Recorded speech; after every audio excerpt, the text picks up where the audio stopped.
Assalamualaikum warahmatullahi wabarakatuh. Perkenalkan, nama saya Andi Bahar Sofyan. Saya merupakan mahasiswa IAIN Kendari, Fakultas Syariah, jurusan Hukum Ekonomi Syariah, semester 6. Jadi, pada kesempatan video kali ini, saya akan membahas sedikit tentang apa yang dimaksud dengan pengertian hakim, tugas hakim, dan juga fungsi hakim. Namun sebelum itu, jangan lupa untuk subscribe channel di bawah ini dan nyalakan tombol notifikasinya agar teman-teman di rumah tidak ketinggalan video edukasi lainnya. Baiklah, langsung saja kita simak penjelasan video berikut ini. Yang pertama, kita masuk di pengertian hakim secara etimologi. Jadi secara etimologi, yang dimana pendapat dari Bambang Waluyo SH menyatakan bahwa yang dimaksud dengan hakim adalah organ pengadilan yang dianggap memahami hukum, yang di pundaknya telah diletakkan kewajiban dan tanggung jawab agar hukum dan keadilan itu ditegakkan, baik yang berdasarkan kepada tertulis ataupun tidak tertulis, yang artinya mengadili suatu perkara yang diajukan dengan dalih bahwa hukum tidak atau kurang jelas, dan tidak boleh ada satupun yang bertentangan dengan asas dan sendi peradilan berdasarkan Tuhan Yang Maha Esa. Kemudian yang kedua, pengertian hukum secara normatif menurut pasal 1 ayat 5 Undang-Undang Komisi Yudisial nomor 22 tahun 2004, yang dimaksud dengan hakim adalah hakim agung dan hakim pada badan peradilan di semua lingkungan peradilan yang berada di bawah Mahkamah Agung, serta hakim Mahkamah Konstitusi sebagaimana dimaksud dalam Undang-Undang Dasar Negara Republik Indonesia tahun 1945. Kemudian lanjut, hakim yang dalam bahasa Inggris yang berarti judge dan bahasa Belandanya itu rechter adalah pejabat yang memimpin persidangan.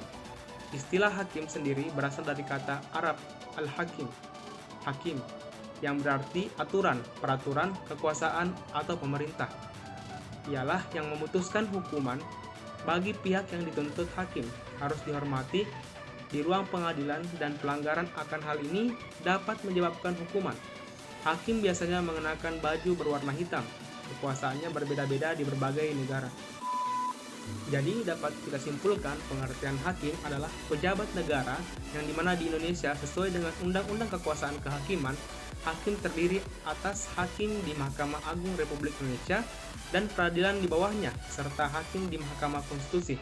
Saat ini terdapat 4 badan peradilan di bawah Mahkamah Agung, sehingga hakim badan peradilan di bawah Mahkamah Agung terdiri atas hakim peradilan umum, hakim peradilan agama, hakim peradilan tata usaha negara, dan hakim peradilan militer yang memiliki kewenangan untuk mengadili perkara yang berbeda-beda.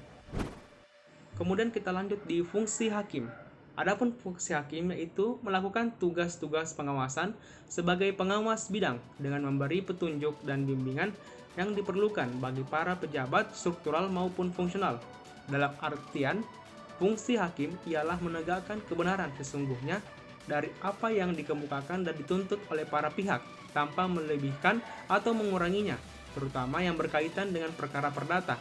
Sedangkan dalam perkara pidana, mencari kebenaran sesungguhnya secara mutlak tidak terbatas pada apa yang telah dilakukan oleh terdakwa, melainkan dari itu harus diselidiki dari latar belakang perbuatan terdakwa. Artinya, hakim harus mengejar kebenaran material secara mutlak dan tuntas. Kemudian yang terakhir yaitu tugas hakim, yang dimana tugas hakim adalah melaksanakan semua yang menjadi tanggung jawabnya untuk memberikan kepastian hukum. Semua perkara yang masuk, baik perkara tersebut telah diatur dalam undang-undang maupun yang tidak terdapat ketentuannya. Di sini terlihat dalam menjalankan tanggung jawabnya, hakim harus bersifat objektif karena merupakan fungsionaris yang ditunjuk undang-undang untuk memeriksa dan mengadili perkara, dan penilaian yang objektif pula karena harus berdiri di atas kedua belah pihak yang berperkara dan tidak boleh memihak salah satu pihaknya. Jadi itulah dia sedikit penjelasan kuliah singkat kita mengenai pengertian hakim, fungsi hakim, dan juga tugas-tugas hakim secara umum. Kurang dan lebihnya mohon dimaafkan. Wabillahi taufiq wal hidayah. Wassalamualaikum warahmatullahi wabarakatuh.